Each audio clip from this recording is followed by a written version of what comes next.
In today's Star Wars Outlaws guide, I'm going to be talking about the 5 must-do tips and tricks, as well as some items that you should be getting first that are going to massively benefit you through your first playthrough and set you up for success in Star Wars Outlaws. Many new players struggle with navigating the game's vast universe and understanding the mechanics, leading to frustration and missed opportunities. The sheer scale of the game can be overwhelming, and it's easy to get lost in the vast expanse of space. I've seen players spend hours exploring only to find themselves backtracking because they didn't understand how to use certain mechanics. Others have fallen victim to ambushes because they didn't know how to manage their resources, how to utilize Nix, and let's not forget the countless hours wasted on repetitive missions because they didn't know how to progress the story. It's frustrating, and it's exactly what we're going to avoid today. We'll explore each of these 5 essential tips, covering the gameplay, as well as some very strong items that you need to pick up and are available as soon as you land down on the open world of Toshara. And these tips are going to help you navigate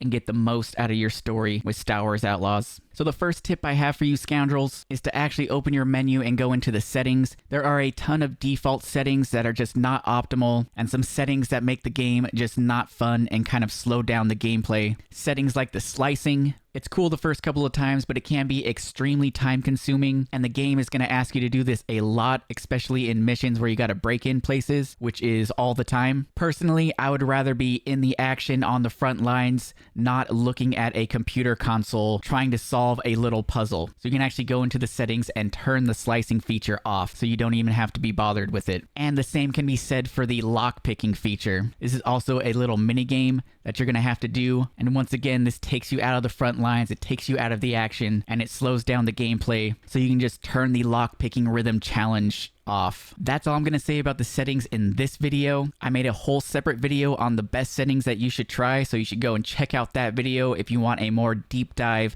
into all the settings that you guys should change. Now, tip number 2 actually involves your little companion Nix and a skill that you can unlock for him as soon as you land down in Toshara. When you get to the market district, you can actually head on over to this yellow icon here, the Chimaska Galactic Street Food. All you have to do is sit down and order some food. It's going to cost you 200 credits, and it's going to have you play this little mini game, and you'll get this adorable little cutscene with Nix. Once you complete this, you can actually open up your menu and go into your loadout, and you can head on down to Nix, and you will have unlocked a new skill for Nix that really comes in handy when you're out in the world in those firefights, because this is the Chimaska Superior Nix Treat, which states that Nix will kick grenades away from K. So when you're out there in the wilderness and you're getting ambushed, some enemies are going to be chucking a lot of grenades your way, and this is just a really good passive skill for you to have on your companion, because you don't have to activate this or anything, he just does it automatically. Now for tip number 3, you're going to want to head on over to the map right here, because we're going to want to pick up the Anaxis Ruffian Pants. This location on the map is going to lead you over to a Pike Syndicate workshop. It's actually very easy to stealth your way through, or you can just go and blast in, whatever you want to do. And then you're going to make your way on over to this room right here, head inside, open up the chest, and you're going to receive the new gear, Anaxis Ruffian Pants. These are really good early on in game because it states that it reduces damage while sprinting. So if you become overwhelmed, you guys need to fall back, grab some cover. You'll be able to do so safely because you're going to be taking that reduced damage, which is very beneficial. And if you want a complete guide on how to get this, a full walkthrough of the Pike Syndicate workshop, I made a whole separate video on that, so you can go check that out on the channel as well. Then for tip number 4, we're going to talk about another item that you can get as soon as you land down on Toshara. This has to do with a vendor that is just out in the open world, and there's no marker on the map for her. You actually just have to go exploring and stumble across her yourself, but fortunately for you,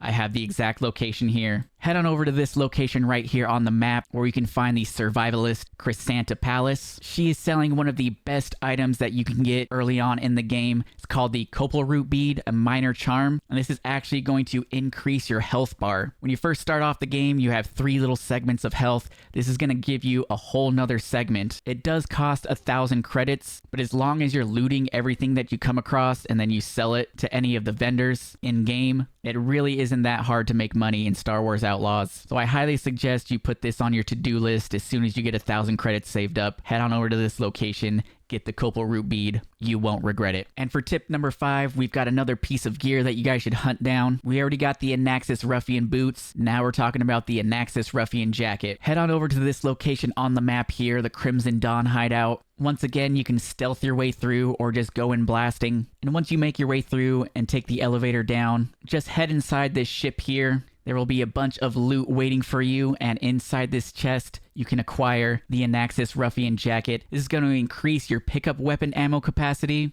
because K-Vest only carries the blaster. The only other time you can have another weapon is when enemies drop them or you find them out in the wilderness, and when you pick them up, there's a very limited amount of ammo that they have.